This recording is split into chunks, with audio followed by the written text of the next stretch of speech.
Órale. Ahí está, ya empezó a grabar, presuntamente. Muy bien. Entonces, bueno, lo que vamos a revisar hoy es el, digamos, el método de retardo y suma, pero ya aterrizándolo más o menos al lenguaje de cómo lo vamos a programar, al lenguaje de programación. Y luego, bueno, a las ideas que vamos a programar, y luego propiamente vamos a escribir el programa, ¿no? Para un arreglo lineal y después para un arreglo circular. Y al final, uno o dos ejemplos para ver que el algoritmo que escribimos realmente funciona. Entonces, primero, recordar que existen, o bueno, que tenemos que construir o partir de una rejilla computacional que tiene NX y NY entradas, recuerden. Que los sensores, estamos hablando del arreglo lineal, van a estar colocados en aquí es equivalente, no es simétrico, pero en algún lado tenemos que ponerlo si es en la parte derecha de la rejilla y que vamos a etiquetar el resto de los píxeles con etiqueta K, ¿no? Que también asociamos una distancia en metros a cada píxel, a cada rejilla, a lo largo y ancho de la rejilla, y que con eso podemos determinar una dimensión de cada píxel, ¿no? Noten cómo, por definición de la reconstrucción de imagen, pues los píxeles son cuadrados, ¿no? Naturalmente. Es la unidad fundamental de la imagen. Pero si, por ejemplo, yo defino NX diferente a NY, pues yo puedo obtener píxeles rectangulares, ¿no? Bueno, perdón, dimensiones de un píxel rectangular, pero siempre será representado como un píxel cuadrado. Entonces, no hay que tener cuidado con eso, ¿no? Otra vez, en nuestro caso, y es que es lo más común trabajar con rejillas cuadradas, ¿no? Entonces ese problema se evita. Únicamente son problemas de escalamiento y dimensión. Entonces, nosotros etiquetamos el píxel K y sus coordenadas. Recuerden que las coordenadas de la rejilla computacional, o siguiendo la notación de MATLAB, empiezan en la esquina superior izquierda, X crece hacia la derecha y Y crece hacia abajo. Y vamos a describir las coordenadas del píxel K como sus coordenadas XK y YK, y las coordenadas de los píxeles, aquí los llamé N, I, son y sensores, como X sub N y Y sub N para cada sensor, ¿sí? Y entonces sabemos que cada sensor, que aquí llamé S1, S2 hasta Sn, genera una señal fotoacústica, ¿no? Tan compleja como esta sea, yo aquí escribí la forma más tradicional, y con estas señales son con las que vamos a trabajar, ¿no? Genera una función de el voltaje respecto al tiempo. Y además conocemos previo al experimento, o sea, todo lo que estoy diciendo ahora son cosas que conocemos previo a la reconstrucción, ya sea porque las definimos o porque pues, las adquirimos en el experimento. También conocemos el intervalo de muestreo, que llamé delta t, y una velocidad del sonido que llamo c, o, o cf, me parece que más adelante le llamo así. Entonces, esas son las cosas que tenemos que, tenemos que cuidar y conocer antes de iniciar el algoritmo de reconstrucción. Entonces, con todo esto, vamos a repasar un poco lo que era el método DASAF. Y recuerden que la esencia del método es calcular distancias, ¿no? Distancias entre un píxel y un sensor.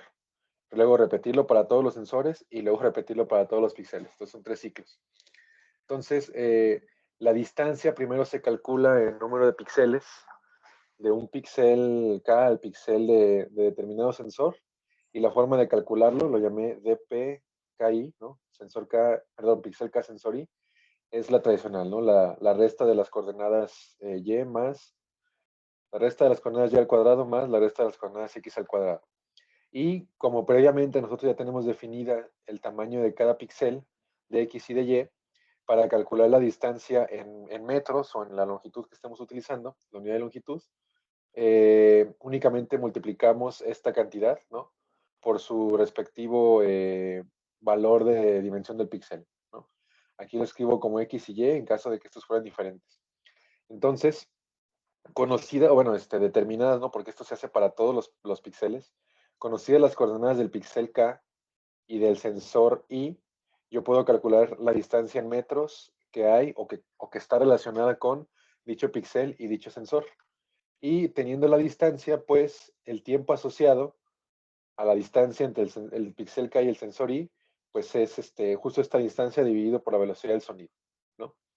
Y entonces, para yo conocer, dado que al final tengo una señal discreta formada por cierto número de puntos, lo que yo quiero conocer es cuántos saltos o el número de intervalos temporales que tengo que recorrer para encontrar este tiempo. Por ejemplo, suponiendo que después de todo el cálculo, ¿no? Yo encuentre el tiempo de retardo igual a 3 segundos, por decir, ¿no? Y además yo sé que la señal está formada por 5 puntos, cada uno separados por un segundo. Entonces, lo que yo estoy buscando con este tiempo de retardo es el tercer punto de la señal esta que les acabo de escribir, ¿no? Si cada señal está separado por un segundo y yo busco el voltaje a los 3 segundos, pues me voy a fijar en el tercer punto de la señal o el tercer valor de voltaje. Entonces, para conocer justamente el número de saltos, pues al cual nombro n delta t, ¿no? Del píxel K al sensor I, pues únicamente divido, ¿no? Divido el tiempo que acabo de calcular entre la magnitud del salto temporal. Y si se fijan, dado que las rejillas son discretas, ¿no? Y el número de saltos temporales también es una cantidad discreta, y hasta ahora nosotros hemos calculado raíces cuadradas y divisiones, lo que tenemos que hacer para encontrar un número entero, preferentemente distinto a cero, pues es, aquí tenemos dos opciones, ¿no? Calcular un redondeo, ¿no? Aquí yo escribí ya como se escribe la función en MATLAB, ¿no? Que es round. O usar esta función que te da el entero mínimo que tiene el valor decimal. Por ejemplo, si yo encuentro en mi cálculo que la división TKI entre delta T es igual a 3.6 segundos, la función de redondeo me va a dar 4 saltos, y la función floor me va a dar 3, ¿no? Se queda con el número más bajo. Aquí, por supuesto, que cargamos un error. De hecho, como comentaba el profesor Gerardo, esto es lo que nos decía el revisor. Definitivamente hay un error intrínseco al método, a la forma de calcular, pero lo mejor es redondear hasta que uno termine de hacer el cálculo. Y por cuestiones del método, si yo llego a calcular, por ejemplo, vamos a pensar, ¿no? Que mi vector temporal tiene 5 puntos y yo encuentro, producto todas las operaciones, un tiempo o un número de saltos de 5.6. La función de redondeo me va a dar un 6. Y cuando yo en el programa le pida al vector de voltaje su valor en el punto 6, me va a marcar un error, porque nada más tiene 5 puntos. Ahí es donde es conveniente utilizar la función, esta, ¿no? Floor, la que te da el valor más bajo, porque evitas que pueda superar el máximo. Sin embargo, en un caso opuesto, cuando el cálculo me dé, por ejemplo, 0.6 segundos, el redondeo me va a dar un valor de un salto, ¿no? O sea, un segundo, lo cual es correcto o es posible, y la función floor me va a dar un 0, ¿no? Y por definición en MATLAB no existen o no existe la posición 0 en un vector. Entonces, esto es únicamente tener cuidado, ¿no? De qué función se va a elegir, cuál te genera menos error. La verdad es que no he analizado cuál me genera un error menor, ya que estas cantidades suelen ser muy pequeñas. Los decimales, perdón, entonces casi siempre son equivalentes. Pero es únicamente tener cuidado, ¿no? Declarar en el programa, eso lo vamos a hacer. Si utilizamos la función de redondeo, pues evitar el cero, perdón, evitar números superiores al número de puntos. Y si utilizamos la otra función, pues evitar el cero. Pero entonces, en resumen, a partir de la posición del píxel K a un determinado sensor, yo calculo la distancia en píxeles, después en metros. A esta distancia está asociado un tiempo, y a este tiempo está asociado un número de saltos temporales del vector de voltaje, ¿no? Entonces, como digo, ¿no? Esto se repite para todos los píxeles y todos los sensores. Entonces, la señal adquirida por el sensor I que estamos estudiando es, estrictamente hablando, adelantada, ¿no? Adelantada n delta t saltos temporales, ¿no? En el caso que yo daba, pues habíamos obtenido un 3. Entonces, el 0 de la señal original lo recorremos 3 espacios, ¿no? En este ejemplo.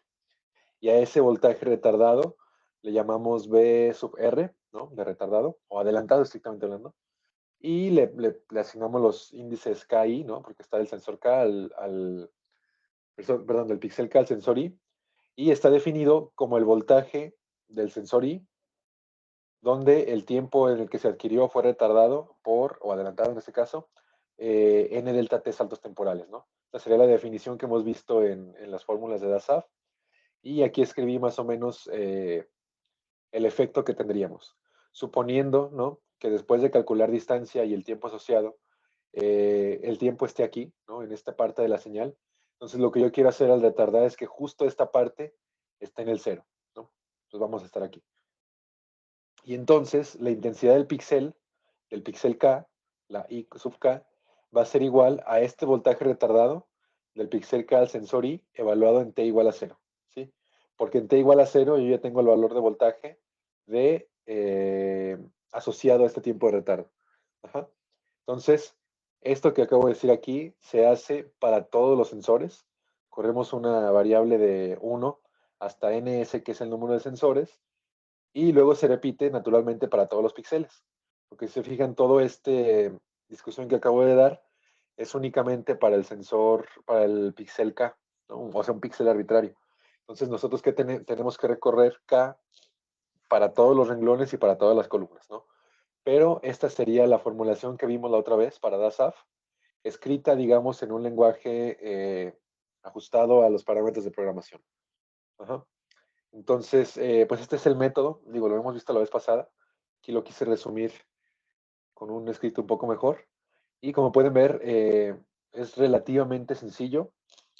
No depende, la única física que hay aquí, más allá de la señal eléctrica, pues es esto de aquí, ¿no? Esto que está aquí. Realmente no hay más física. Afortunado o desafortunadamente. Por algo lo llaman el método base. Y además, en principio no es sencillo de ejecutar, ¿no? No tiene ningún problema y otorga resultados aceptables. Entonces, muy bien. El objetivo ahora pues es justamente programar, ¿no? Es esta función o este algoritmo, este razonamiento para reconstruir una imagen fotoacústica, en este caso para un sensor lineal. Noten cómo en toda la discusión que di, y esto lo comenté la vez pasada, lo único que cambiaría de sensor lineal a circular, pues es cómo describimos los píxeles en el arreglo de sensores, ¿no? Y aquí voy a dar el ejemplo para el arreglo lineal, ¿sí? Y un poco, o más bien, aterrizado a los parámetros de MATLAB, ¿no? Entonces, vamos a pensar que tenemos un arreglo lineal como este que está aquí, ¿sí? Formado por ns sensores. En principio, no, claro que uno puede hacer el experimento como desee. Lo convencional es que los sensores estén equiespaciados, es decir, la distancia entre uno y otro es siempre la misma. Y en nuestro caso, en este caso, hoy no voy a presentarles ningún experimento, pero me voy a adelantar. Los experimentos que hizo Luis Polo, pues respeta esta parte, ¿no? Esto es para poder caracterizar el arreglo de sensores de forma sencilla, ¿no? Entonces tenemos los sensores en una línea equiespaciados. Y por supuesto, conocemos tanto el número de sensores como el espaciamiento que hay entre ellos, ¿no? Luego, ¿cómo los ubicamos en la rejilla computacional? Porque recuerden, esto es, digamos, previo a la propia reconstrucción, ¿no? Yo necesito conocer las coordenadas de los sensores. Entonces, recordar, ¿no? Que MATLAB inicia con el 1,1 aquí, no da la etiqueta 0, o sea, no tiene la posición 0,0. Entonces, aquí está ubicado el 1,1 y otra vez, X crece hacia la derecha y Y hacia abajo. Entonces, lo que se hace es ubicar digamos, por convención, o sea, yo tengo mi arreglo de sensores y voy a elegir cuál voy a etiquetar como 1, ¿no? Eso es arbitrario. Entonces, ya que etiqueté un sensor como 1, ese sensor se ubica en la esquina superior derecha de la rejilla. Y en esta esquina superior derecha, pues noten que tenemos las coordenadas 1, nx, ¿no? Porque estamos, o sea, las coordenadas en MATLAB, la primera entrada es el renglón y la segunda entrada es la columna, ¿sí? Es un poco distinto al plano cartesiano, o a lo que estamos acostumbrados, pero es como se etiqueta, ¿no? Entonces, el sensor 1 está colocado en el primer renglón y de hecho todos van a estar, perdón, en el primer renglón y en la última columna. Ajá. Y todos van a estar en la última columna. Entonces, aquí únicamente la etiqueta va a ser 1,nx, ¿no? Porque recuerden que nx es el número de nodos y por tanto la posición de la última columna, ¿sí? El segundo sensor va a estar ubicado en la misma columna, pero en otro renglón distinto, que aquí yo llamé S, bueno, aquí no lo escribí, S sub 2. ¿Cómo puedo conocer S sub 2? Pues muy fácil, porque yo conozco el incremento o separación que hay entre ellos, ¿no? Entonces únicamente multiplico este incremento y lo divido entre dy, ¿sí? Porque estoy calculando la distancia que hay respecto al eje vertical, ¿no? Entonces necesito utilizar, claro, en rejillas cuadradas es indiferente, pero para dar la descripción correcta, necesito utilizar las dimensiones verticales del píxel. Entonces, la coordenada S2 del píxel, o sea, el renglón en el que se encuentra, va a estar dado por el incremento o separación entre ellos, dividido por dy, y naturalmente aquí no lo escribí, pero pues redondeado, ¿no? Esto me va a dar un número decimal, hay que redondear.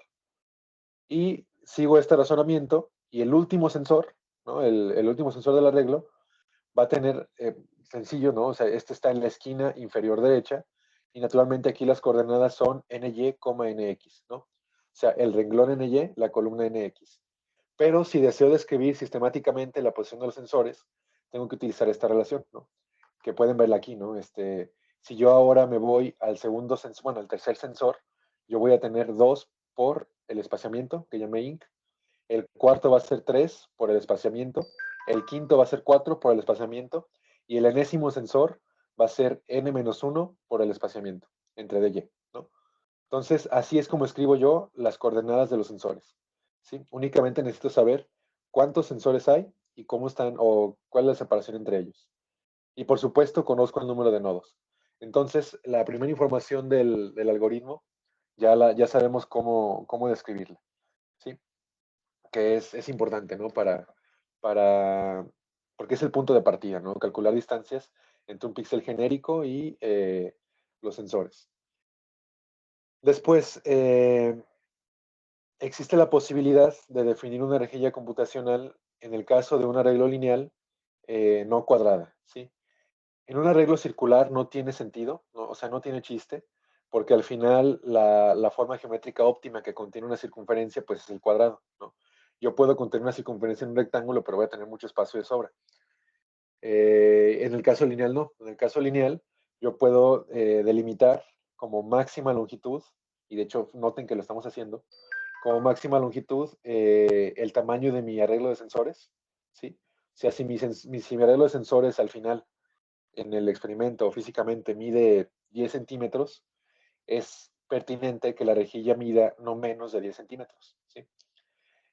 Caso análogo al arreglo circular donde la rejilla tenía que medir al menos el diámetro del arreglo circular. ¿No? Entonces, puedo definir la longitud vertical como el número de sensores menos uno por el incremento, ¿sí? O por el espaciamiento que hay entre ellos. Menos uno porque pues únicamente me interesan los espaciamientos, o sea, los, los espacios que hay entre cada sensor, ¿no? Y noten algo importante, que estamos suponiendo cada sensor como puntual, ¿no? Y el punto en la rejilla computacional se traduce como un píxel, ¿no? O sea, es el elemento fundamental. Entonces, no me estoy preocupando si el arreglo lineal mide en realidad 10 centímetros, pero porque el sensor mide 1 milímetro cada uno y estoy ocupando ahí un espacio más grande, sino simplemente estoy diciendo cuánto mide en total y dónde se ubica cada uno. Y por lo general se toma el centroide del sensor, ¿no? Para ubicarlo como punto. Esto es técnico, pero pues al final es importante, ¿no? Únicamente tener eso en cuenta y ya, ¿no? O sea, como todo esto al final se reduce a sensores puntuales iguales, entonces lo único que me va a importar más allá de su dimensión es qué tanto están separados. Entonces, así puedo construir cuánto mide en metros o en alguna otra unidad la longitud vertical de la rejilla y la longitud horizontal, la que llamamos X, aquí otra vez estoy usando ya un poco el lenguaje de MATLAB.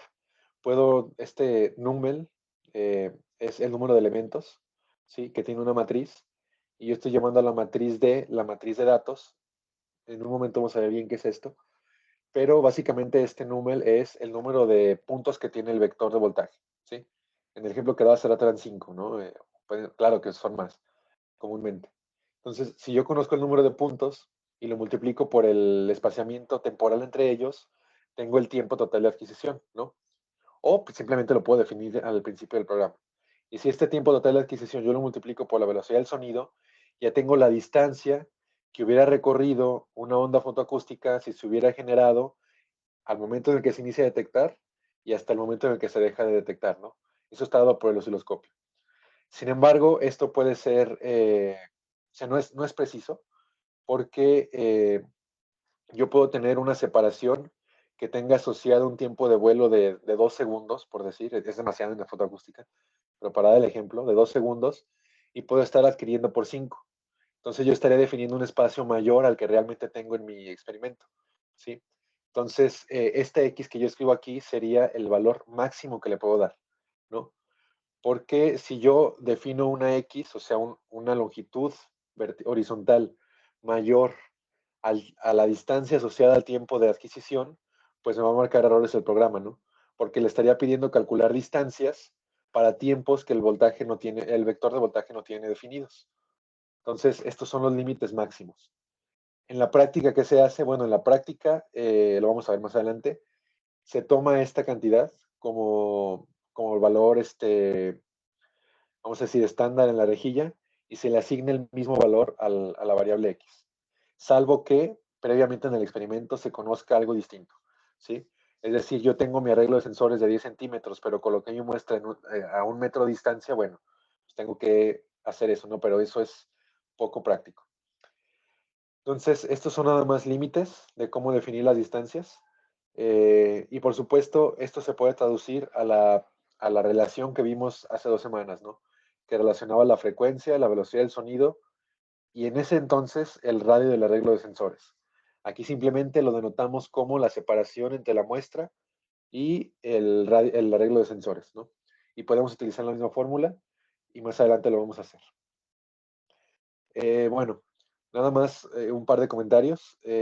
Noten que para que yo pueda tener una precisión en mi acomodo del arreglo lineal de sensores, es importante que estos incrementos sean lo más cercanos después del redondeo al incremento real, ¿no? Porque si no, yo estaría ahí cargando un error. Si después del redondeo estoy cargando un error de 1 milímetro, pues ese milímetro lo voy a cargar tantas veces como sensores tenga. Entonces, si tengo 10 sensores, voy a tener un error de 10 milímetros, ¿no? Los sensores suelen ser del orden de micras, no tan grandes, los errores, perdón, pero cuando uno busca qué valores puede definir la rejilla computacional, una forma de dar la vuelta a la discusión que di, es primero definir el tamaño del píxel, ¿no? En este caso el vertical. Y lo que se busca es que la longitud que estoy tratando de cubrir, que es la longitud del arreglo de sensores, entre el número de nodos sea un entero, ¿no? Esto para lograr que sean equiespaciados, ¿no? Pero, o sea, esto sería un detalle muy fino para evitar cierto tipo de errores, que por supuesto es algo que se desea, pero que terminan siendo errores pequeños. Entonces, ya para empezar con el programa, únicamente les estoy escribiendo aquí, bueno, más o menos, ¿no? La matriz. Recuerden que en MATLAB nosotros vamos a definir matrices que al final vamos a representar como imágenes. Entonces, el espacio en el que voy a reconstruir la imagen no es toda la matriz, en este caso, porque el último columna se reserva para ubicar los sensores, ¿no? Como lo vimos hace rato. Entonces, en realidad, el espacio para reconstruir tiene ny nodos y nx-1 nodos. Ajá. Este es un detalle, pero pues bueno, es importante aclararlo. Otra vez, los píxeles suelen medir micras o menos. Entonces, son errores pequeños, suponiendo que estamos midiendo o queriendo reconstruir objetos que están formados por más de una micra, ¿no? O sea, sus dimensiones están en un orden superior a las micras. Cuando esto no ocurre, necesito más nodos y por lo tanto más frecuencia de adquisición. Pero bueno, es otra cosa. Entonces, bueno, no sé si aquí hay alguna duda o si ya podemos empezar a ver el programa y a lo mejor ahí se aclara un poco más.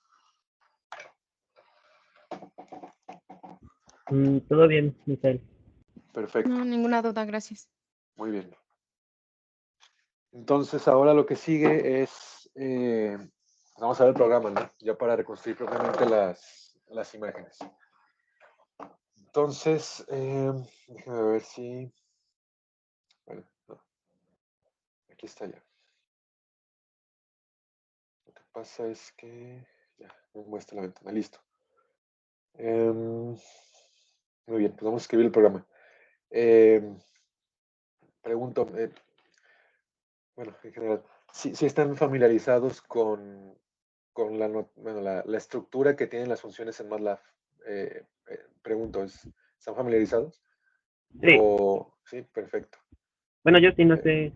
Sí, Elizabeth. Sí, sí, un poco. Ah, perfecto, muy bien. Entonces, eso lo puedo, solamente lo voy a escribir rápidamente. Una función en MATLAB una rutina, ¿no? O subrutina a la que puedes llamar en un programa externo a ella y haría las operaciones que aquí vamos a definir, ¿no? Entonces, así es como está la estructura. Aquí, en los argumentos de salida, nosotros lo que estamos buscando es justamente la matriz después de haber calculado todos los valores de intensidad, ¿no? Y le voy a llamar así, P-SAT, ¿no? En principio, eso yo no lo demostré, pero toda esta reconstrucción que hemos hecho es un campo escalar de la presión inicial durante el experimento, ¿sí? O sea, los valores de presión. Entonces, técnicamente lo que estamos viendo es una imagen de la presión inicial y por eso se suele llamar P, ¿no? Y SAF por el método. Aquí le vamos a poner el nombre de la función. Vamos a hacer el caso del sensor, del arreglo lineal. Entonces, le voy a llamar guión bajo LSA, que es Linear Sensor Array, ¿sí? Porque claro, vamos a describir otra, yo me imagino que la siguiente semana, donde vamos a ver el sensor circular. Entonces ahí le vamos a poner una C. Y aquí vamos a poner todos los argumentos de entrada que vamos a ocupar. Ajá. Entonces ahí vamos a detenernos un poco. Sí, estos argumentos son los que tenemos que conocer, o sea, son parámetros que tenemos que conocer antes de pedirle al programa que haga la reconstrucción. ¿Sí? Entonces, el primero y el más, bueno, el que viene del experimento es esta matriz que, bueno, ya ni me acuerdo por qué le llamo D, esto lo hice desde hace años que empecé y me quedé muy acostumbrado, ¿no? Pero D es la matriz que contiene las señales eléctricas, ¿sí? Entonces aquí lo voy a escribir D, es la matriz que contiene las, para evitar estar cambiando de teclado, no voy a usar el español, señales eléctricas. Y tenemos que aquí estar de acuerdo en cómo las vamos a ordenar, ¿sí?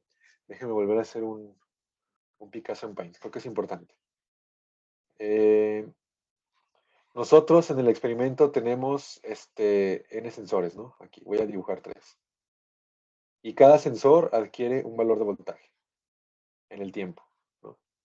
Y este valor de voltaje se traduce a un vector que tiene N entradas con N valores numéricos, ¿no? Así, para cada uno. Aquí estoy dibujando 3 valores numéricos, donde cada casilla representa un valor numérico. Entonces, al final, cada señal eléctrica, digo, esto estoy diciendo una obviedad, es un vector, ¿no? Entonces, ¿cómo yo puedo ordenar los vectores, estos vectores, para poder ingresar a ellos cuando esté haciendo los tiempos de retardo y calculando los valores de voltaje? Bueno, esto es arbitrario, uno puede hacerlo como guste. La forma en la que lo vamos a hacer, ¿no? Pueden cambiarlo, pero la forma en la que se ha estructurado es hacer o definir una matriz donde cada renglón sea justo el valor de voltaje, ¿sí? Así, ¿sí? Entonces, por ejemplo, en esta matriz sería una matriz de, pues, de 3x3. La entrada 1,1 sería el valor de voltaje del sensor 1, bueno, si este es el 1, del sensor 1 al tiempo 0. Y la entrada 1,2 sería el valor de voltaje del sensor 1 al tiempo 2 con un espaciamiento temporal, ¿no? Y así sucesivamente. Entonces, a esta matriz es a la que yo llamo D, ¿sí? Si, por ejemplo, yo tengo un arreglo lineal de 120 sensores y cada sensor adquiere, digo, durante cierto tiempo, pero al final me entrega 1000 puntos, por decir, ¿no? Entonces yo voy a tener una matriz de 1000 columnas y 120 renglones, ¿sí? O sea, una matriz de 120 por 1000. Y así es como se construye, ¿no? En este momento, para escribir el algoritmo, vamos a pensar que esta matriz ya existe y ya está acomodadita y todo lo demás. Más adelante, cuando trabajemos un experimento, les digo cómo construir la matriz, que realmente no es nada del otro mundo, ¿no? Pero vamos a pensar que esta matriz ya existe, es decir, ya llegué del experimento o ya hice el cálculo numérico y ya tengo mis señales eléctricas o numéricas acomodadas en una matriz donde cada renglón corresponde a una señal, ¿sí? Eso es importante.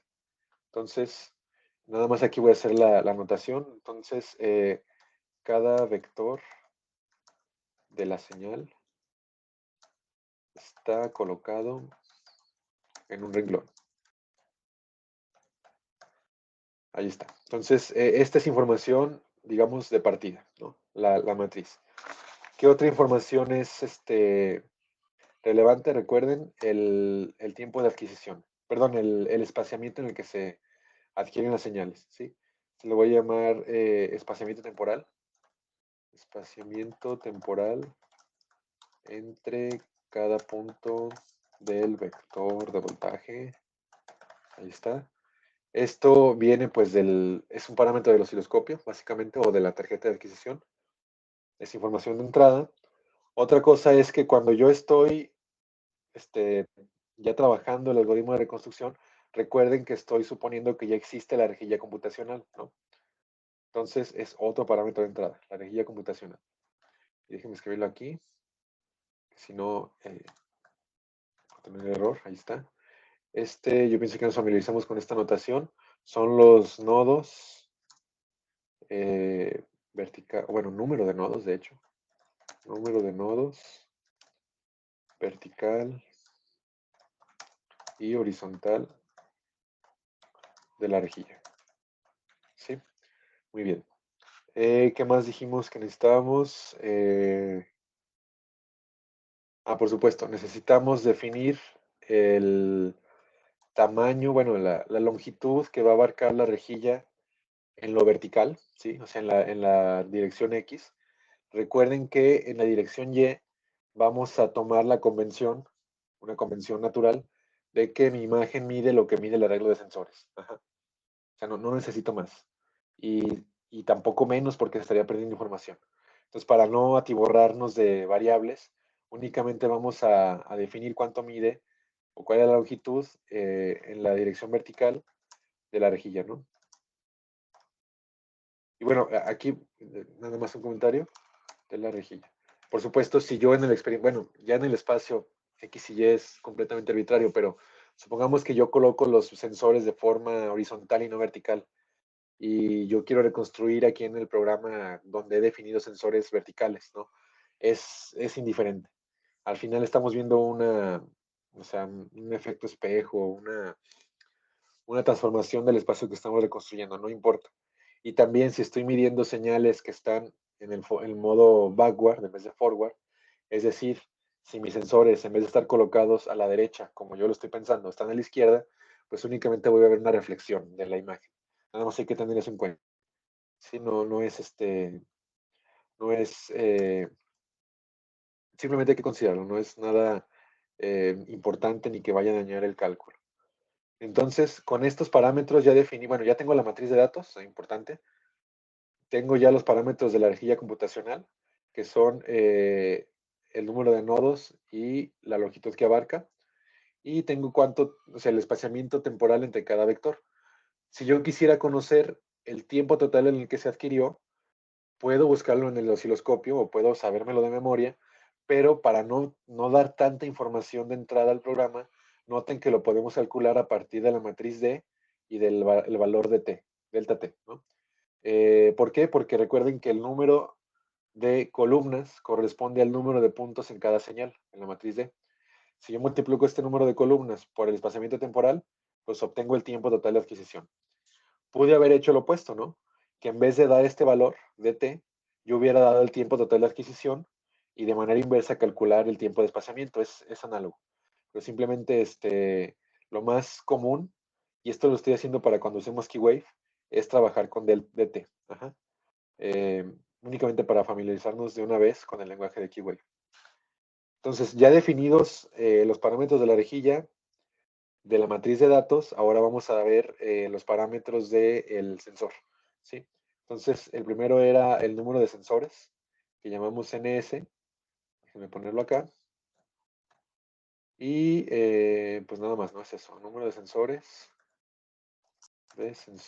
en el arreglo. Y el otro era el espaciamiento que hay entre ellos, que llamé de incremento, ¿no? Separación entre sensores en el arreglo. Ajá. Déjenme escribirlo acá, si no se me va a perder. ¿Y qué más? Ya tenemos el vector, o bueno, la matriz de datos, la rejilla, los sensores, pues ya. La velocidad del sonido, que aquí voy a llamar CF. No uso la C, aquí está, para, bueno, otra vez es costumbre, ¿no? CF lo voy a llamar. Velocidad del sonido en el medio. Muy bien, entonces estos son los parámetros de entrada, los que tengo que conocer antes de iniciar la reconstrucción. ¿Qué hago con esos parámetros? Muy bien, vamos a empezar. Entonces, bueno, y no nos dejen escribir esto aquí, para que cuando pidamos ayuda, nos dé la forma de escribirlo. Así, muy bien. Entonces, lo primero es definir la rejilla computacional, ¿no? Entonces, vamos a ponerle así, rejilla computacional. Y como les dije, más allá de que hemos asociado parámetros físicos y descripciones a la rejilla, pues esta no deja de ser una matriz, ¿sí? Y esa matriz es justamente la imagen que queremos recuperar, ¿no? O sea, en la rejilla es donde se reconstruye la imagen que al final vamos a desplegar como un mapa de colores de gris o de algún otro color. Entonces, justamente esa rejilla va a ser mi variable p-saf, que es la salida de mi función. Entonces, después de todo el cálculo y todo el espectáculo que ocurre aquí, yo únicamente me voy a quedar con esa matriz, que es justamente la rejilla computacional. Y la voy a inicializar en ceros, ¿sí? Entonces, esta función de MATLAB, ceros, me genera una matriz de tantos renglones y columnas como yo defino aquí, donde todos valen cero. Entonces, ¿cuánto quiero que valga mi matriz? Pues fácil, quiero que valga, ojo, recordemos que nosotros definimos matrices de nx por ny, y en la notación de MATLAB primero se definen los renglones y luego las columnas. Entonces, los renglones me dan la dirección vertical, que es y, y las columnas la dirección horizontal, que es x, ¿sí? Entonces, así está definida, ¿no? Entonces, va a ser una matriz de ceros que tiene ny renglones y nx columnas, ¿ok? Digo, si son iguales no hay problema. Después, ya definido la rejilla computacional, tenemos que calcular los parámetros que va esta a tener. En principio, antes de utilizar este programa, nosotros ya hemos calculado el número de nodos, ¿no? Y la longitud de esta en la dirección, ¿cómo se llama? X vertical, horizontal. Entonces, primero tenemos ahora que calcular el número, perdón, la longitud que va a ocupar en la posición vertical. Estoy confundiendo con horizontal y vertical, a la que llamamos Y. Y recuerden que esta Y es únicamente cuánto mide mi arreglo de sensores, ¿no? Los metros que mide. Entonces, este va a ser igual al número de sensores, en principio, ¿no? El número de sensores, así está, por el incremento que hay entre ellos, ¿no? Variables que ya definí, ¿sí? Y esto ya sería una cantidad que está en metros y que es la longitud sí, vertical de la rejilla. Sin embargo, recuerden que, por ejemplo, ¿no? Si yo tengo 3 sensores equiespaciados por 1 centímetro, en realidad mi arreglo de sensores mide 2 centímetros, ¿no? Entonces, si yo multiplico el número de sensores 3 por el espaciamiento 1, me va a dar 3 centímetros. Tendría una discrepancia. Entonces, tenemos que restarle a este número de sensores un 1, ¿no? Para que me dé realmente la separación que hay entre sensores. Y ya tengo esto en metros. ¿Cómo asignamos las dimensiones a cada, perdón, se me fue la palabra. ¿Cómo sabemos que está en metros? Bueno, simplemente tenemos que estar manteniendo la notación y tenemos que ser congruentes con cada valor que definamos, ¿no? Entonces, si aquí estoy pensando que mi incremento, que esta variable está en metros, es porque mi incremento está en metros, ¿no? Mi espaciamiento entre sensores. Entonces, aquí tenemos que aclarar que esta cosa tiene que venir en metros, ¿no? Y por lo tanto, la velocidad del sonido, cuando la definamos, tiene que estar en metros sobre segundo. Y la longitud de la rejilla tenemos que escribirla en metros también. Porque si yo escribo la longitud en centímetros, el incremento en milímetros y la velocidad en kilómetros, voy a tener errores ahí de dimensión, ¿no? Y el espaciamiento entre sensores tiene que, entre vectores, puntos del voltaje, tiene que estar en segundos, ¿no? Entonces ya tengo digamos, la longitud de la rejilla y por lo tanto ya puedo calcular el tamaño del píxel en la dirección vertical, ¿no? Que como dijimos es nada más la longitud de la rejilla entre el número de nodos, ¿no? Entonces esto ya está en metros también, ojo, porque aquí las dimensiones las da pues la variable y, que desde el principio está en metros, y esto sería el longitud vertical del píxel. Y aquí, repito, o sea, en el uso correcto del lenguaje, el píxel es cuadrado, o sea, su longitud vertical es igual a la horizontal. Pero cuando uno despliega la imagen, puede interpretar que se definieron píxeles con longitudes distintas, y es por eso que hablo de longitudes verticales y horizontales, ¿sí? Muy bien. Entonces, ya definimos la rejilla computacional, ya tenemos desde arriba el número de nodos y la longitud horizontal. Ya definimos la matriz, la estamos inicializando en 0, y a partir de la información del arreglo de sensores ya definimos la longitud vertical y la longitud vertical del píxel, ¿sí? Y, claro, y nos falta la longitud horizontal. Esa no la definimos, pero es consecuencia de los valores de entrada. Nada más sería x entre nx, así, ¿no? Y por supuesto, como x está en metros, pues dx también va a estar en metros. Ajá. Y es lo mismo, la longitud, en este caso horizontal, del píxel. Déjenme escribirlo. El propósito de esto es, este programa lo voy a subir aquí al Teams y, o sea, tenerlo comentado para que cuando ustedes lo revisen puedan saber de qué se trataba cada cosa, ¿no? Por eso estoy diciendo una cosa y la repito al escribirla. Pero la idea es esa, ¿no? Que quede ahí todo ya declarado. Entonces, como les comentaba, ya definida la rejilla y todos sus parámetros, el primer paso era ubicar los sensores, ¿no? Es decir, conocer qué etiquetas voy a tener para cada sensor. Entonces, lo primero que tengo que hacer es definir el vector de las posiciones de los sensores. Ajá.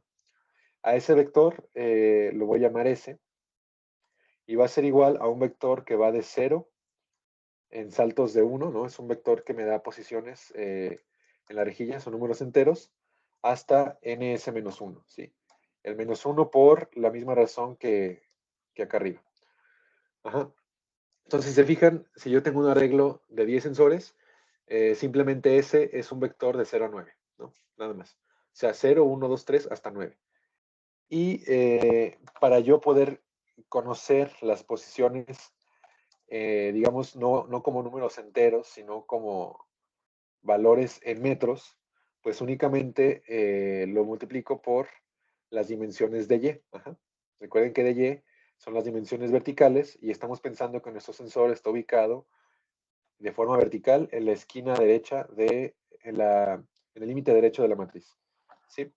Entonces, aquí nada más multiplico este vector, es decir, cada entrada, lo multiplico por la separación que hay entre ellos. Aquí la separación es de un 1, o sea, un 1 sin unidades, pero yo quiero que estén separados inc metros, ¿no? Inc, recuerden, es el incremento entre sensores. Entonces yo nada más multiplico por inc, pero como estoy hablando de número de píxeles y no de valores en metros, pues divido entre dy, ¿sí?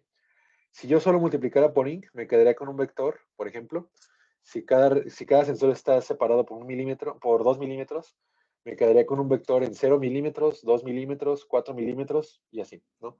Pero aquí ya estamos en el programa, estamos hablando en términos de la rejilla y necesitamos valores en números de píxeles. Entonces, ¿cuántos píxeles corresponden a 2 milímetros? Pues esos 2 milímetros entre cuánto mide cada píxel, ¿no?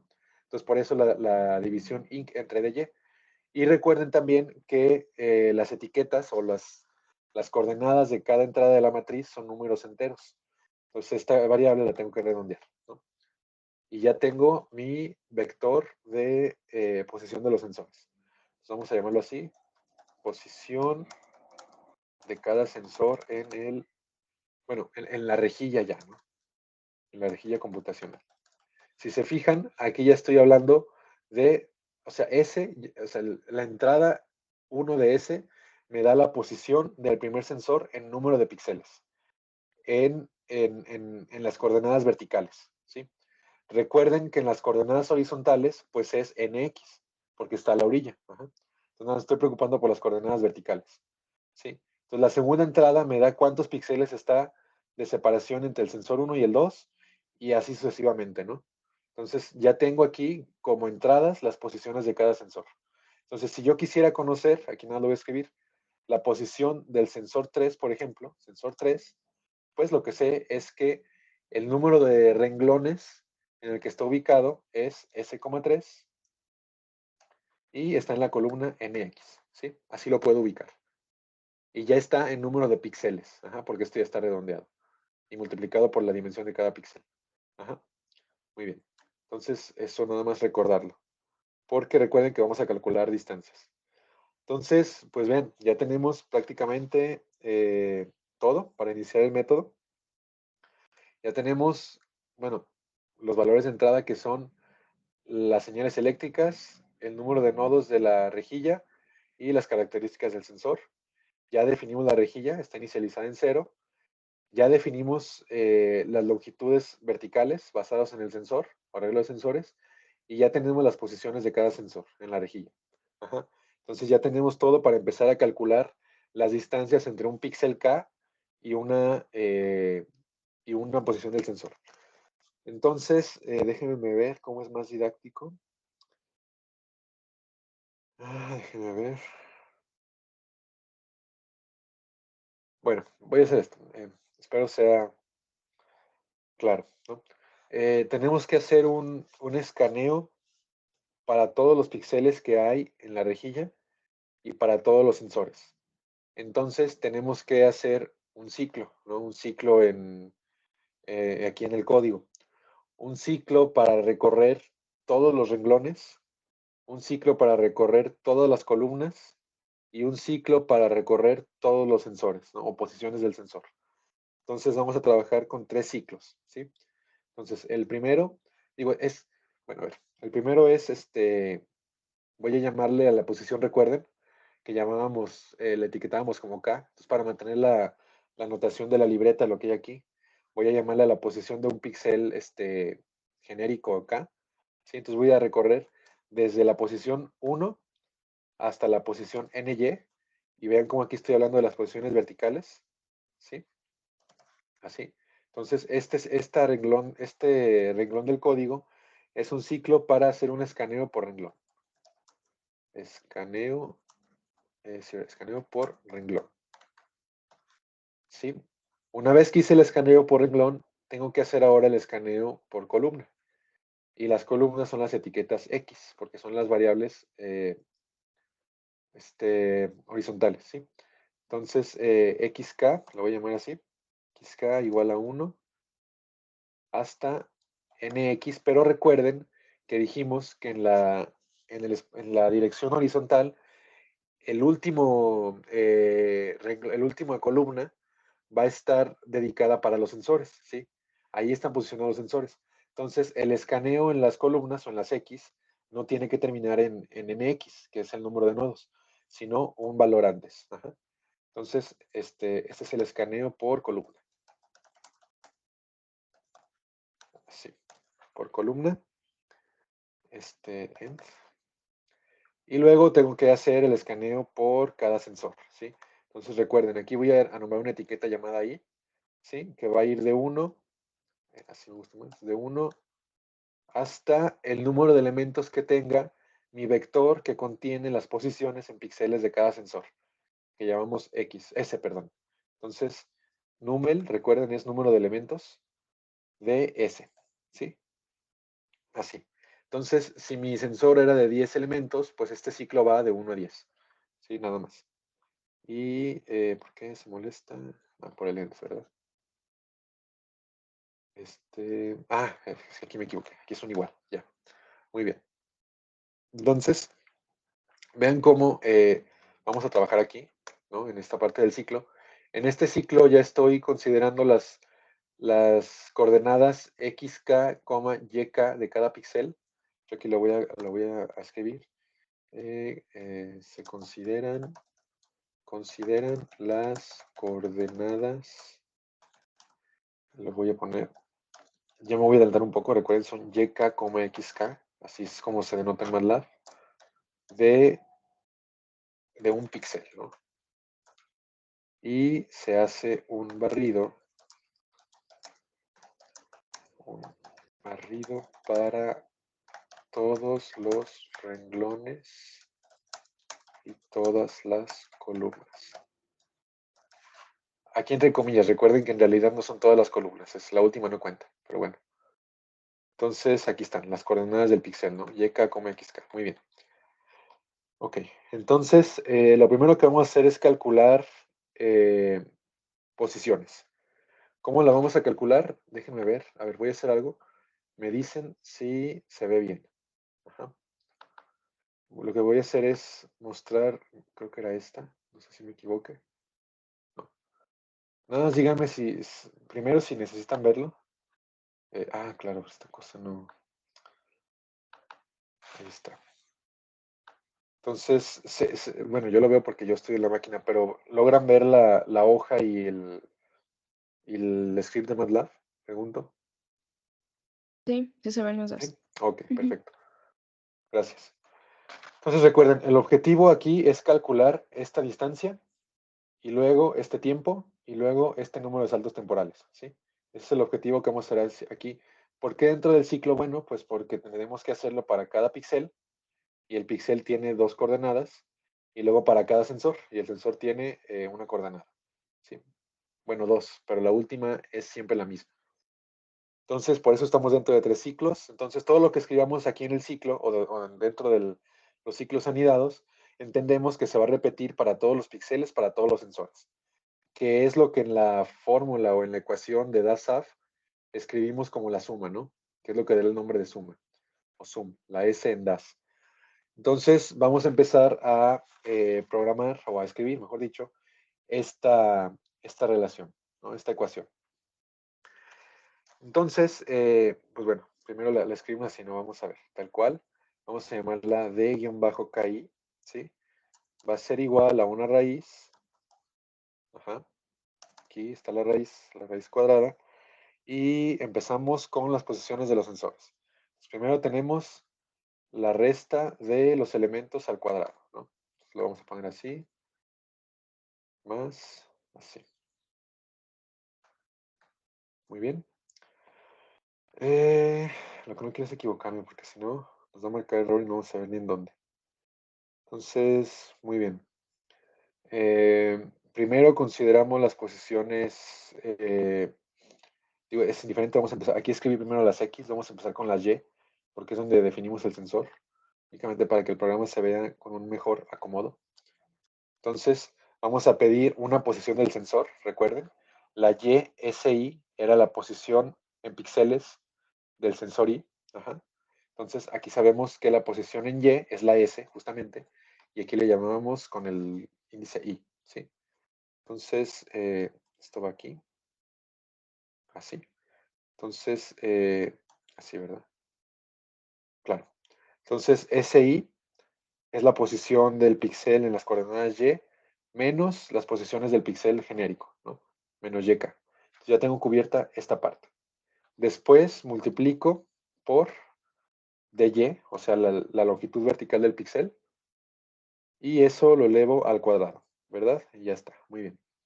Entonces creo que se ve bien así. Ahí está, ¿no? Entonces ya tengo la resta de la posición y del sensor menos la posición y del píxel multiplicado por su longitud elevado al cuadrado. Muy bien. Y hago lo mismo con x, ¿no? En x, aquí hay una suma, ok. En x vamos a tener lo siguiente. Vamos a tener la posición x del sensor, esta que está aquí. Recuerden que esta posición es justamente nx, ¿sí? Por lo que les comenté hace rato, todos los sensores están en la misma columna y además suponemos que es la última columna de la matriz. Esa es la posición nx menos la posición del píxel, xk. Ajá. Lo multiplicamos por, claro, un punto importante. Muy bien. Esto no lo comenté cuando estábamos haciendo esta discusión, pero lo voy a comentar ahora. Si recuerdan,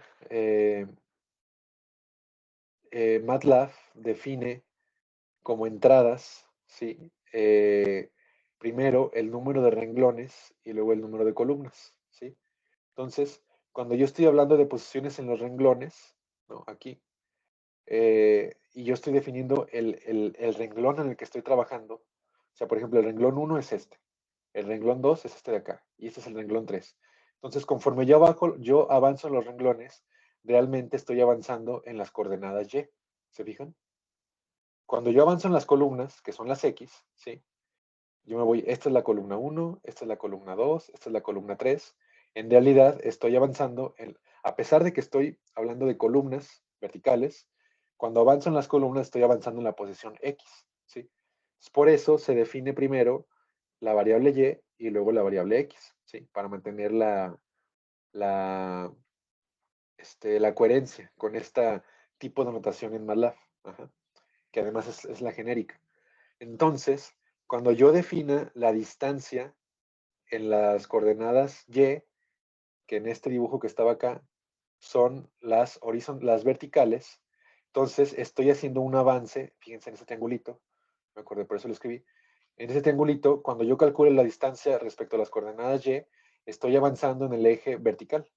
Entonces tengo que multiplicar por el número de nodos X, ¿sí? O bueno, por el espaciamiento entre nodos X, ¿sí? Y cuando hagan el horizontal es el análogo, ¿no? En Y. Por eso es que aquí están invertidas. Si la rejilla es cuadrada, esto es completamente irrelevante, no hay problema. Si la rejilla no es cuadrada, esto toma importancia.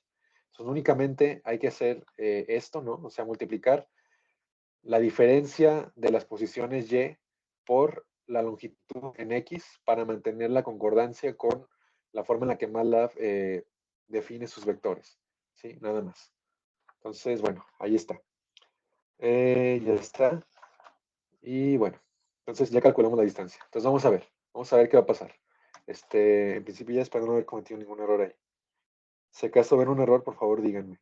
Porque si no, bueno, nos va a marcar MATLAB. Entonces, bueno, vamos a empezar. Recuerden que nosotros definimos el sensor o la posición del sensor como un vector que va de 0 al número de sensores menos 1, ¿sí? Entonces, la entrada 1 del sensor, pues es 0, ¿no? Justamente. Las demás entradas no las conocemos, bueno, sí las conocemos, aquí no las puedo decir porque dependen del incremento y de dy y demás, pero siempre la entrada 1 va a ser un cerote. Ajá. Entonces, cuando yo calcule aquí las distancias para el valor 1 del sensor, o sea, para el 0, en las coordenadas y, aquí voy a pensar, o estoy pensando yo, o estoy construyendo este razonamiento como si tuviera un origen coordenado, ¿no? 0,0.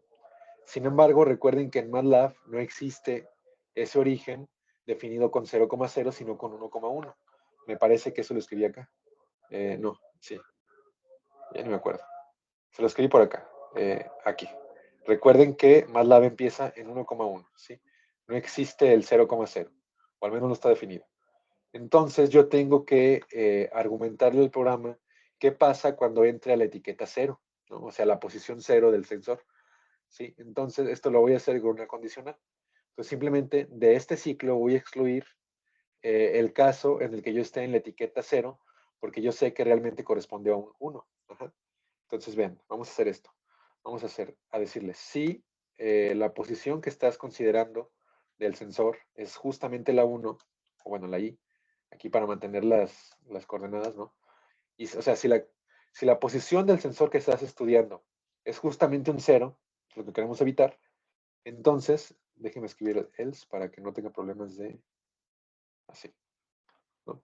Entonces lo que vas a hacer es, o sea, el mismo cálculo, nada más que en vez de entrar a la posición I de ese sensor, considérala como un 1. Ajá, y ya. No hay más. Es lo único que vamos a hacer para argumentar esta discrepancia entre nuestra notación y la notación en MATLAB, ¿no? En la rejilla de MATLAB. ¿Quedó claro por qué hice esto?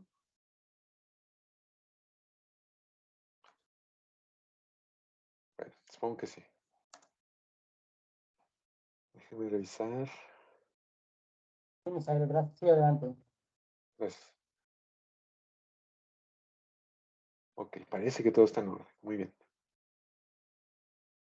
O sea, bueno, hasta ahora, si se fijan, no hemos hecho más que calcular esta distancia, ¿no? Sin embargo, lo que sigue ya es mucho más sencillo.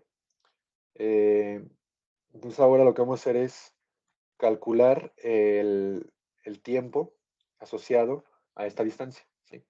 Eso es relativamente, o sea, con fácil quiero decir en cuanto a líneas de código, ¿no? O sea, esta relación es bien conocida. Aquí programarlo uno tiene que tener cuidado de no cometer errores, está más fácil. Simplemente el tiempo asociado a esta distancia, pues es la distancia, esta, entre la velocidad del sonido que ya había definido yo desde el principio, ¿no? O que es argumento de entrada de mi programa, ¿sí? Entonces aquí le voy a poner este tiempo asociado a DKI. Y aquí, bueno, para no poner tanto comentario, lo voy a poner solo en uno. Y lo voy a poner aquí abajo. Le voy a poner distancia asociada, ¿no? O sea, el número de píxeles. En num de píxeles entre el píxel que llamamos aquí YK, XK, te lo corrijo, y el sensor SI. Bueno, así. Ah, claro, ya vi qué pasó. Así, muy bien. Así, porque acá me equivoqué. Muy bien, ya está. Así. Bueno. Otra vez, esto espero yo que les sirva para cuando usen el programa y sepan qué es cada línea, ¿no? Es tedioso que esté escribiendo, pero ese es el fin de hacerlo. Entonces ya lo escribí. Ok, entonces ya calculamos el tiempo. Y ahora únicamente tenemos que calcular el número de saltos temporales, ¿no? Que vamos a considerar. Entonces le voy a poner t en vez de delta. N de t, bajo, KI. Digo el subíndice nada más para recordar, ¿no? Que estamos para cada sensor, para cada píxel. Y otra vez, a ver, bueno, voy a usar la función floor. Esto es algo que todavía no sé cómo corregir. O sea, voy a usar la función floor. Y como les comenté, puede ser que en algún experimento, para alguna frecuencia, para algún número de nodos, en algún momento, esta función me devuelva un 0. Y MATLAB o sea, se va a molestar y no va a hacer nada, porque no le gusta el 0. Entonces, eso lo puedo evitar usando la función de redondeo. Pero luego, si uso la función de redondeo, va a ocurrir lo mismo, pero en el sentido opuesto de que voy a poder salirme del valor de voltaje y MATLAB también se va a molestar. Entonces, a decir verdad, no he encontrado cómo corregir esto. Tampoco lo he pensado mucho. ¿Por qué? Pues porque simplemente cuando me marca ese error, ya sea que se debe, le sumo 1 al número de nodos y ya está, ¿no? Y el error me lo he encontrado un par de veces. Entonces, bueno, se lo digo con sinceridad. No he pensado cómo corregirlo. No sé cómo corregirlo. Pero ya vimos de dónde puede venir un error que nos pueda marcar por ahí, ¿no? No hay problema. Entonces, únicamente hacemos lo que está aquí, ¿no? Es t-ki entre DT, ¿no? El DT que otra vez es información de entrada. Y estos son los saltos temporales. Estos son saltos temporales, bueno, correspondientes, así,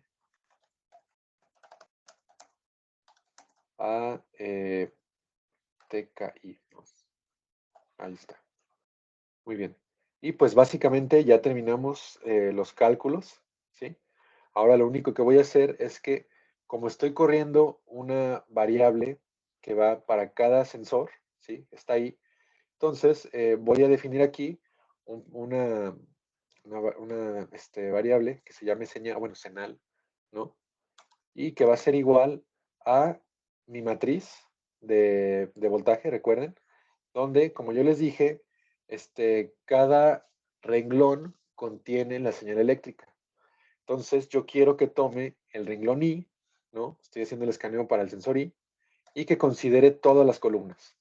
Entonces, esta variable que se llama senal, ahora es un vector extraído de la matriz que contiene los valores de voltaje del sensor I, ¿sí?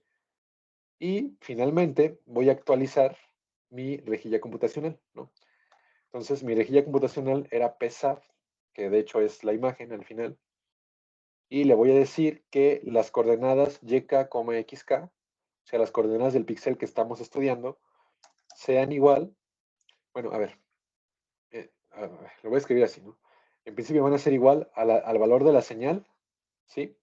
Evaluada en el número de saltos temporales que tenemos acá. Ajá. Aquí, ¿no? Así. Lo voy a copiar y pegar. ¿Por qué así? Bueno, recuerden que el delay and zoom, el DAS, lo que hace es retardar esta señal y luego evaluar en cero el valor de voltaje, ¿sí?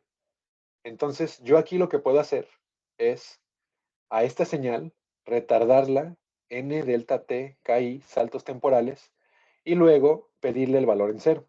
Ajá. Eso sería el delay and zoom. Si en lugar de eso, lo que yo hago es simplemente, como ya calculé, claro, esto es por la programación, como ya calculé el número de saltos temporales correspondientes, en vez de retardar y luego evaluar, pues y evaluar en cero, simplemente evalúo en el tiempo asociado. Ajá. Aquí. Y ya obtendría el mismo valor de voltaje. Entonces, es lo que estoy haciendo acá, ¿no? En vez de retardar otra vez y evaluar en cero, estoy evaluando en el valor asociado al tiempo de retardo. O sea, es equivalente, ¿no? Va contra la esencia que le da nombre al método, pues sí, no estoy retardando, pero es para agilizar el programa, que de por sí, ahorita lo van a ver, tarda el programa dependiendo del número de nodos. Entonces, esto voy a hacer aquí. Entonces, ya asocié a mi variable o a mi matriz o a mi imagen PSAT el valor de la señal calculado en el tiempo de vuelo, ¿sí? Bueno, pero sin embargo, recuerden que el método, o sea, la S del método, la D es de retardo, la S es de suma, es que el valor de ese píxel va a ser igual al voltaje retardado de cada uno de los sensores, no nomás del sensor I. Entonces, como yo estoy corriendo un ciclo, yo tengo que estar actualizando esta variable, ¿no? Entonces, la forma de actualizarla es la convencional y simplemente le voy a pedir que cada vez que el ciclo corra, se actualice, ¿sí? Así. Más, así, ¿no? Ahí, así. Ajá. Entonces, cuando lo haga para el píxel 1, para el primer píxel y para el primer sensor, la matriz va a estar en ceros, ¿no? Entonces, el valor asociado va a ser justamente el de ese píxel y sensor. Cuando corre el ciclo, entonces va a estar actualizando, sumando, ¿no? Entonces, si el primer sensor y el primer píxel dan un valor de 2 y el segundo dan un valor de 3, en este paso de la actualización, el píxel ya va a tener un valor de 5. Y así mientras corre el experimento. Entonces, mientras los tiempos de vuelo sean los adecuados para estar en el lugar del valor máximo de voltaje, pues esta suma va a ser mayor a sus demás vecinos y me va a generar la imagen fotoacústica. Entonces, básicamente esto es todo. Esto es todo lo del método. Ya lo podemos utilizar. Lo único que hago ahora, pero bueno, esto es nada más para que la imagen se vea un poco mejor descrita y que entendamos que la última rejilla, la última columna de la imagen es para los sensores. Voy a mostrar, ¿no? el arreglo de sensores en la imagen. Mostrar LSA en imagen. Así, ¿cómo lo hago? Bueno, primero en este punto yo ya calculé la imagen fotoacústica, si se fijan. Ya terminamos aquí. Déjenme ver, aquí me marca un problema. Ese es un problema, me falta un end. A ver, permítanme, déjame arrastrarlo, porque si no, este end es de este for, de este, ya, es nada más la sangría. Supongo, ¿no? Sí, ahí está. Bueno, perdón. Continúo. Entonces lo que voy a hacer es ahora, en la última columna, en la columna NX, voy a resaltar los píxeles que corresponden a mi vector S, que a su vez corresponde a las posiciones del sensor, ¿sí? Para corroborar que realmente son equiespaciados. Si hubo algún problema de redondeo, ahí se va a ver. Entonces, lo primero es que voy a preguntarle al programa cuál es la intensidad máxima que calculó en el método de delay and zoom, ¿sí? Esto lo voy a llamar así, max de p-saf para todos sus valores, ¿sí? Aquí, bueno, esta función que escribí aquí me da el valor máximo del argumento, y el argumento es la matriz, y cuando le pongo los dos puntos aquí dentro es todos sus valores a considerar, ¿sí? Entonces, esta Imax es justamente la intensidad máxima que calculó acá, ¿sí? Y que naturalmente uno espera que corresponda a un objeto en la imagen. Ajá. Entonces ya la definí, y esta es justamente la intensidad que le voy a poner a los píxeles para que se vean bien resaltados. De hecho, se van a ver en blanco, se tienen que ver en blanco, ¿no? Porque recuerden que la intensidad máxima va a estar relacionada con el blanco y la mínima con el negro. Entonces voy a hacer otra vez un ciclo para recorrer todos los sensores. Entonces, como i es una variable auxiliar, la voy a volver a usar. Entonces, de 1, en saltos de 1 hasta el número de elementos de S, ¿sí? Quiero recorrer cada sensor. Y otra vez, lo que voy a hacer es pedirle que la imagen SAF sea igual en sus coordenadas S, I, ¿sí? O sea, las coordenadas verticales del píxel. Ahí quiero que la imagen esté mostrando un 1. Y en la última columna, ¿no? La NX. ¿Sí? Va a ser igual a Imax, ¿no? Así. Sin embargo, recuerden que otra vez, ¿no? Este vector tiene un 0, hay que evitarlo.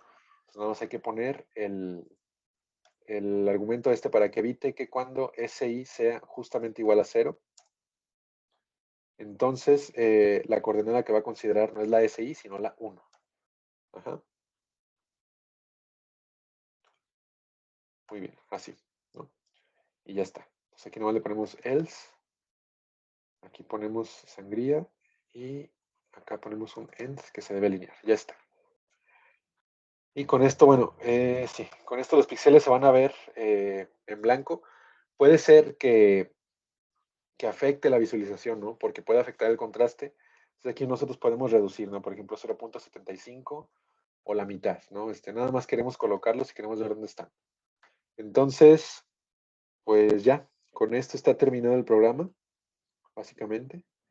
Vamos a correrlo y vamos a ver si está bien hecho, ¿no? Si está bien escrito. Entonces lo voy a guardar. El programa se tiene que llamar igual que como se llama la función. Aquí MATLAB lo hace automáticamente. Y pues vamos a usarlo. Entonces ya voy a cerrar esto. Únicamente lo que hice fue escribir en código los argumentos que di en la libreta. Y bueno, aquí ya tengo inicializado, ¿no? El código. Perdón, es este. No es el objetivo en este momento discutir cómo funciona este código, esta parte que está aquí. Esta parte es la que me va a generar las señales eléctricas mediante un cálculo numérico. Nada más para dar el ejemplo. Entonces, únicamente les voy a decir lo que hice, ¿sí? Para ahora sí, no se dadas las señales, empezar con nuestro método de reconstrucción. Entonces, este programa lo que hace es utilizar una ecuación, ¿no? Una solución a un modelo fotoacústico que genera la presión o que nos da la presión generada por una micropartícula, ¿sí? En la posición en la que uno desee medirla. Entonces lo utilicé para colocar ciertas partículas en el espacio, calcular bueno, no son señales ya, son las soluciones numéricas, y pues ese va a ser mi matriz de datos. Y luego sí, poner a prueba el programa. Ajá. Entonces, definí el siguiente vector temporal. Ojo, esto en el experimento, pues es lo que uno trae como medición. Yo definí un vector que va de los 0 a los 1 microsegundos y un salto temporal de 1 nanosegundo, ¿sí? Y construí el vector temporal. Estoy usando o definiendo partículas, que ya son micro en este caso, de 15 micras. Esto no es relevante en este momento. Y estoy diciendo que la distancia entre mi partícula o las partículas, perdón, la distancia en el espacio físico, es decir, donde estoy colocando las partículas, cubre una longitud de 600 micras, ¿verdad? 0.6 milímetros, ¿sí? En ese espacio de 0.6 por 0.6 están colocadas las partículas y estoy considerando 41 sensores, ¿sí? 40 sensores, perdón. No, 41, aquí me equivoqué. Estoy considerando 41 sensores, ¿sí? Por cómo escribí el programa, esta variable NSE es igual al número de sensores menos 1. En este momento no nos preocupa. Ajá. Entonces estoy considerando 41 sensores y aquí estoy construyendo mi vector de sensores análogo a como lo hicimos en el programa, ¿sí? Nada más que para el programa de cálculo de señales. Entonces, lo que quiero decir aquí es que coloqué dos partículas, una en la posición 20,20 y una en la posición 10,20. Entonces están en fila, ¿sí? Una detrás de otra. Miden 15 micras y eso es lo que nos importa, ¿no? Y que el espacio físico mide 600 micras. Calculé mi matriz de datos D y ahorita la voy a mostrar para que vean cómo se ve. Entonces voy a borrar esto y déjenme ver si lo dejé. Sí, aquí está. Entonces, estas serían mis señales eléctricas, ¿sí? Estoy adquiriendo durante un microsegundo, por supuesto, esto está más que idealizado, ¿sí? Pero lo importante aquí no es la señal eléctrica, sino qué haces con ellas, ¿no? Entonces podemos partir bien de aquí para poner a prueba el programa. Y estas son las señales que me genera. Cada color diferente corresponde a un sensor distinto, ¿sí? Nada más. Entonces, este sería el presograma, o podemos construir un sinograma incluso. Y entonces vamos ahora sí, a usar nuestro método. Vamos a ponerle aquí, imagen, das SAT. Entonces, obviamente, cuando uno hace un experimento, uno llega con esto, ¿no? Con la D, básicamente, ¿no? O sea, llega con las señales eléctricas y los parámetros los conoce por los parámetros del osciloscopio y del sensor. Aquí no se preocupen, únicamente use un método numérico distinto. Puede usarse inclusive cualquier otro. Entonces, dadas las señales, que es lo que nos importa, ahora sí vamos a utilizar la función. Entonces, vamos ¿cómo decir? A irnos, ¿no? A la parte de la función. Como ya la guardé, ya le voy a poner aquí help y se llama SAFLSA. Y aquí me va a dar todo lo que habíamos dicho hace rato. Y si no, me cometí un error, que espero que no. Si no, ahorita lo checamos. Así es como se escribe, ¿no? Bueno, sin esto. Y aquí ya podemos obviar los brackets, ¿no? Entonces, esta es mi función y tenemos que darle toda la información de entrada. Entonces, vámonos en orden. La D ya está, ¿no? Es la matriz que yo generé hace rato, la que les mostré en la gráfica. Los saltos temporales los definí desde el inicio del programa. Ajá, aquí están. El número de nodos, este va a ser importante. El número de nodos, podemos usar la relación que calculamos la vez pasada, ¿no? Que era, no me la sé de memoria, pero relaciona la frecuencia, la velocidad del sonido y el radio de la regla de sensores, o en nuestro caso, esta Z que yo definí por acá, ¿no? El espacio físico donde estamos adquiriendo las señales.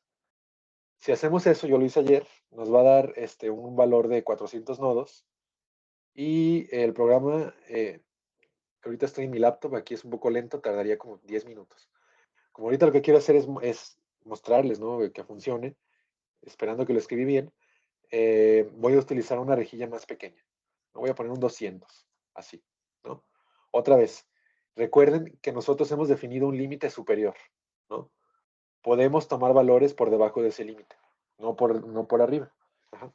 Entonces, no hay problema en que yo aquí define un 200 y que también esté pensando en una rejilla cuadrada, ¿no? Entonces, donde nx y ny valen lo mismo. Entonces, ya tenemos la rejilla computacional. Ya vamos aquí. Después, ¿cuánto vale x? Aquí ya lo tenemos, ¿no? X es igual a lo que yo acá arriba llamé Z0. Ajá. que está aquí arriba. Ya no lo vi, aquí. ¿Sí? Aquí. Para ser más, para ser más coherente, lo que estoy haciendo es lo siguiente. Estoy suponiendo que esta línea es donde están mis sensores, aquí, y que el espacio en el que estoy midiendo mide, quedamos 600 micras. Así, ¿no? Y aquí dentro estoy colocando las partículas, ¿no? Entonces, esta X no es la distancia entre la micropartícula y el sensor, sino es simplemente el espacio donde estoy midiendo, ¿no? Si yo hubiera colocado una partícula hasta acá, pues sí sería esa distancia. Entonces, esta se define de una forma un poco arbitraria, en el caso lineal, en el caso circular no. Y bueno, únicamente es ser coherente con lo que estamos haciendo, ¿no? Si yo en un experimento coloqué por acá mi sensor y por acá mi muestra y están separadas 1 centímetro, pues puedo poner una dimensión en mi rejilla de 1,5 centímetros, ¿no? Nada más para alcanzar a notar todos los detalles, ¿sí? Si yo pongo una rejilla de medio centímetro, pues me estaría perdiendo la imagen, estaría viendo por aquí, ¿no? Entonces, nada más hay que tener cuidado con eso. En este caso, como proviene todo de un cálculo numérico, yo desde el principio defino ese espacio, lo definí como 600 micras. Entonces, X es igual a Z0. El número de sensores, recuerden que era 41, ¿sí? Y, ¿qué más? El incremento entre ellos, muy bien. Este incremento, no lo comenté acá arriba. Acá arriba yo defino el programa como que cada sensor está separado por una cantidad igual al diámetro de la partícula. Está separado por 15 micras, ¿sí? Eh, cada sensor. Entonces, bueno, voy a escribir 15 micras.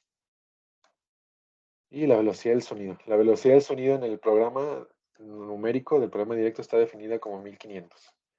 Esto ya dependerá en un experimento de qué medio se está utilizando para que la onda se propague.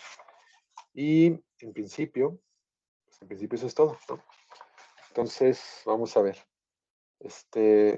Vamos a correr el programa y vamos a pedirle que nos muestre la, pues la imagen, ¿no? Figure. Lo que vimos en la primera clase, ¿no? Hay que,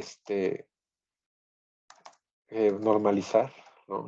La imagen, así se llama, pesar, ¿no? Recuerden, lo único que estoy haciendo aquí es que, como ya vimos, esta matriz, sus valores están dados por sumas, sumas y sumas y sumas. Lo que hago aquí es normalizar, ¿no? El número más grande lo manda a 1, el más chico a 0, y ahí define la paleta de colores. Y aquí, pues nada más le voy a pedir que me muestre esa imagen. Entonces, ayer tardó como 2 minutos en mi computadora, aquí va a tardar como 4. Déjenme correrlo y hay que ser nada más pacientes y esperar que no haya cometido un error al programar. Entonces ya está calculando. Ya acabó. Qué bien, perfecto. Aquí está, miren, la imagen, ¿sí? Entonces, ¿qué podemos analizar? Qué raro. Primero, como les dije, en lo vertical está puesto los sensores. ¿Sí los ven aquí? Están puestos como píxeles. Estas son la posición de los sensores y son, pues, puntos, ¿no? Traducidos al espacio imagen. Después, aquí están las dos partículas. ¿Por qué se ve en bicolor? Pues porque la señal es bipolar, ¿sí? Entonces se ve una parte blanca y una negra porque la señal tiene esta forma, ¿no? Va de máximo a mínimo. Y estas líneas que se ven aquí son las que yo el otro día les dije que se llamaban colas de cometa. Y si ven aquí, a propósito lo hice, es muy notorio, ¿no? Tienen la forma de una circunferencia. ¿Por qué? Una forma, no sé, didáctica de describir el método es decir que yo me coloco, por ejemplo, en este píxel, en este que está aquí, y le pregunto a cada sensor, si, repito, es una forma hasta coloquial de decirlo, ¿qué escuchó que proveniera de esta región, ¿no?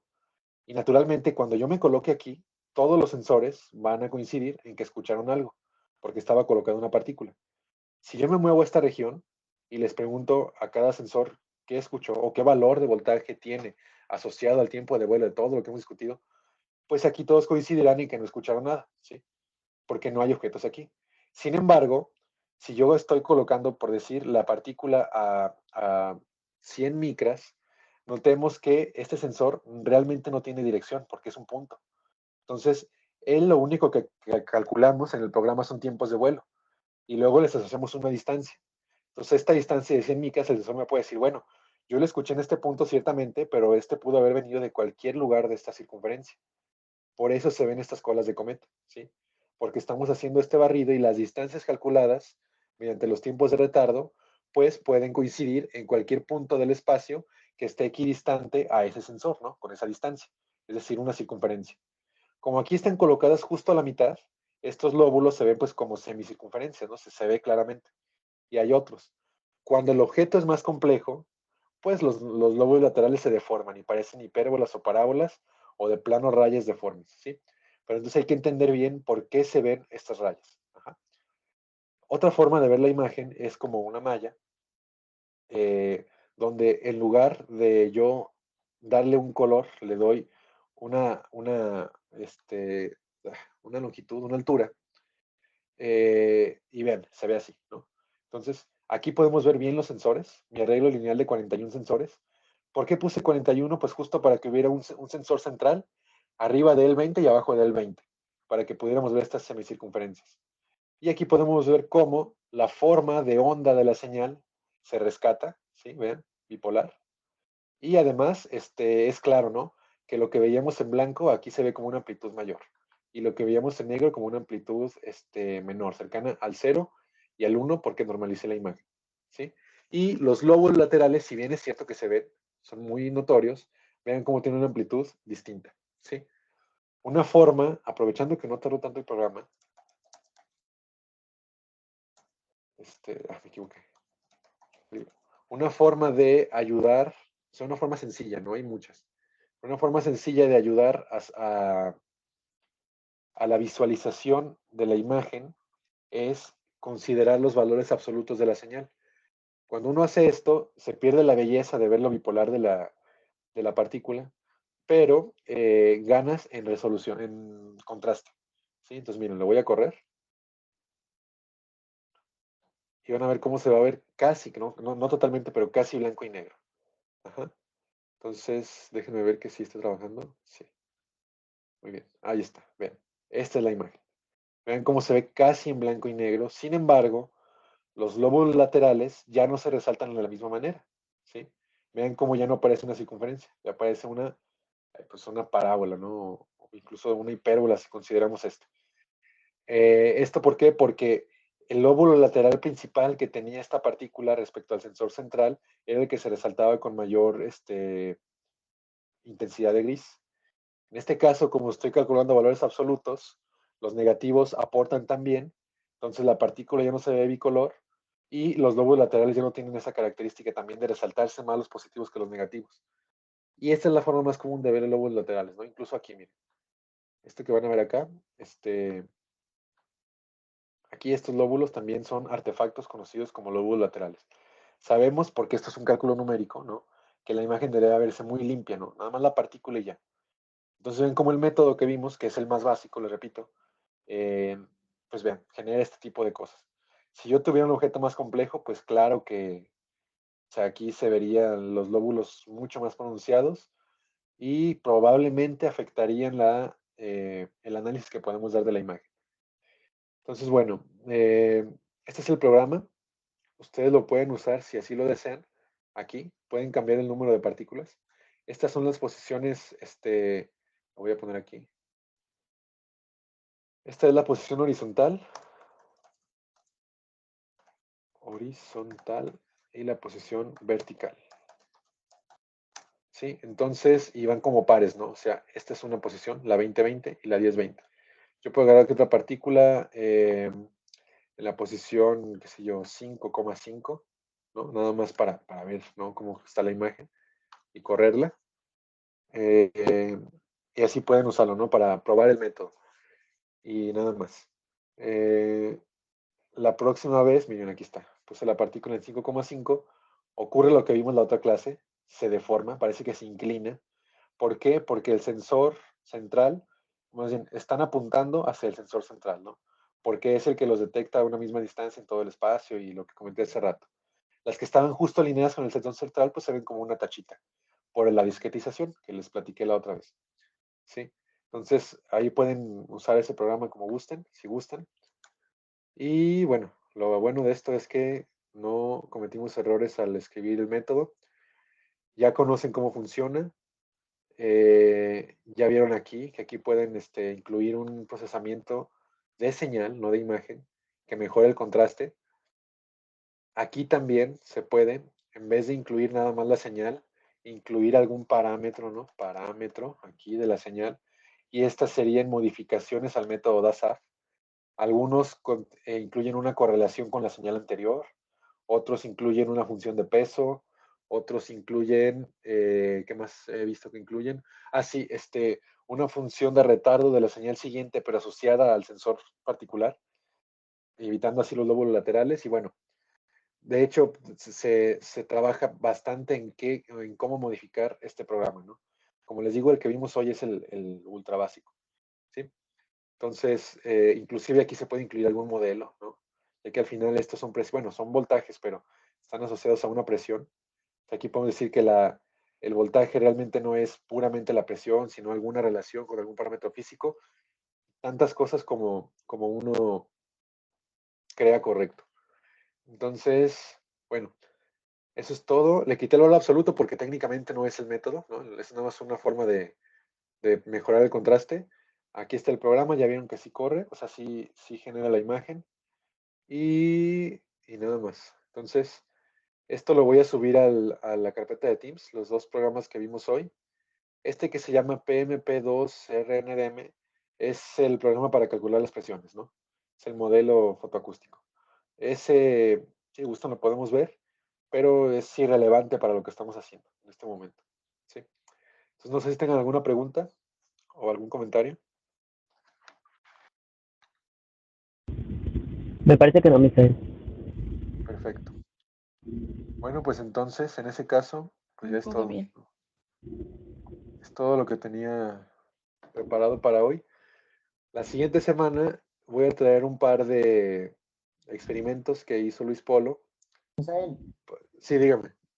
sugiero que dejes tareas a Elizabeth y a Jonathan, deben de hacer algo en esto para que entrenen, porque es muy bonita la exposición, pero hay que enfrentarse al problema. Por ¿Sí? supuesto. Ujú. Entonces, sí, tres tareas, por ejemplo, Bueno, repetir ajá. cambiando el coeficiente de absorción, creo, o No, aquí no hay coeficiente de absorción. nada, Esta o es la sea, ecuación de la, de- la del artículo de Enrique, la que es la función de Green y ya, es la solución a la función de Green para una partícula exactamente, puntual. exactamente. Perfecto, cambiando el diámetro, que hagan algo, vaya, Ok. que, Ujú. que repitan el programa a mano y que lo hagan. Como Ok, mencionas, la siguiente semana pues ya va a ser con resultados experimentales. exacto. Ajá. ¿Sí? Ese es el Sí, objetivo para Elizabeth. ¿Sí? ok. Entonces primero calcular nx, ny con eh, con el límite que definimos antes, ¿no? No sé cómo escribir lo que definimos así, ¿no? El que definimos la otra vez.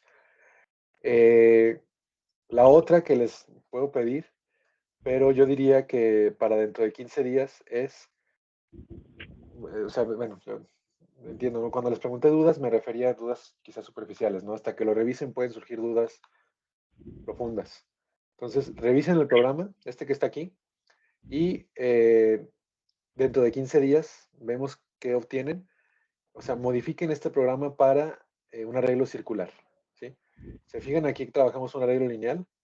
Como les dije, la discusión es la misma, la discusión, o sea, el cálculo de tiempos y todo eso. Entonces, ¿qué harían para que para un arreglo circular? ¿Qué parámetros necesitan del arreglo de sensores? ¿Sí? Aquí ocupamos el número de sensores y el desplazamiento entre ellos, nada más. ¿Qué parámetros requieren para describir correctamente el arreglo circular? ¿Qué cambiarían aquí? Y bueno, todo eso, ¿no? Y ya vemos qué obtienen. Esa sería una buena oportunidad. Y entonces, hagan esas, o sea, me parece que esa última requiere tiempo. Aquí calculen los límites reales y vean qué les da el programa.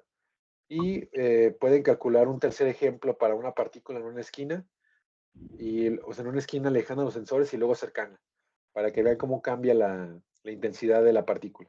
De hecho, eso es bueno, ¿no? Calcular la imagen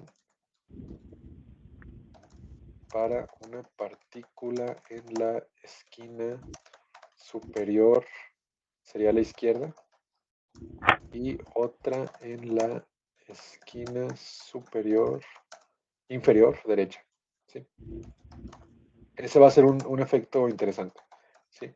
Entonces, estos dos es nada más moverle a lo que ya está aquí escrito, y yo les sugeriría, ¿no? Como entrenamiento, que vean cómo adaptar esto que vimos hoy a un arreglo circular, que a fin de cuentas ese es el que más vamos a trabajar, ¿no?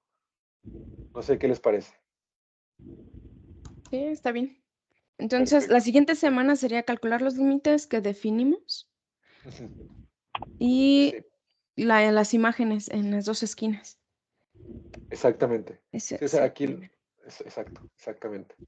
Nada más es cambiar aquí lo que les comenté, ¿no? Estas coordenadas. La esquina superior derecha va a ser, ya se los adelanto, 0,0, superior izquierda, y la inferior ustedes la calculan, ¿no? Váyanla moviendo y ven cómo cambia. Estos son números de píxeles, recuerden. No lo puse, ¿verdad? Número de píxeles. Número de píxel, bueno, es que no es el número de píxeles, bueno, sí, número de píxeles considerando su longitud de X y de Y. Muy bien, para que lo calculen. Y la siguiente semana traigo un ejemplo de un experimento lineal. Básicamente, o sea, lo nuevo, o sea, vamos a usar el método y pues ya está, pero lo nuevo va a ser cómo armar la matriz D, ¿sí? A partir de los experimentos. Eso sería lo nuevo. Vamos a probarlo. Les voy a mostrar una forma de procesar la imagen para resaltar el contraste. Y les voy a mostrar un experimento con el arreglo circular. Ajá. Para que o sea, dentro de 15 días, ese ejemplo que yo dé con el arreglo circular, ustedes traten de replicarlo, pero con su función. Ajá. Si les parece. Ajá. Y si no, pues ya vemos aquí cómo hacerlo. Sí. Bueno. De acuerdo. Pues, ¿cómo quito esta cosa? Eso sería todo. Déjenme parar aquí la grabación. Pienso que es buen momento para pararla. Ujú.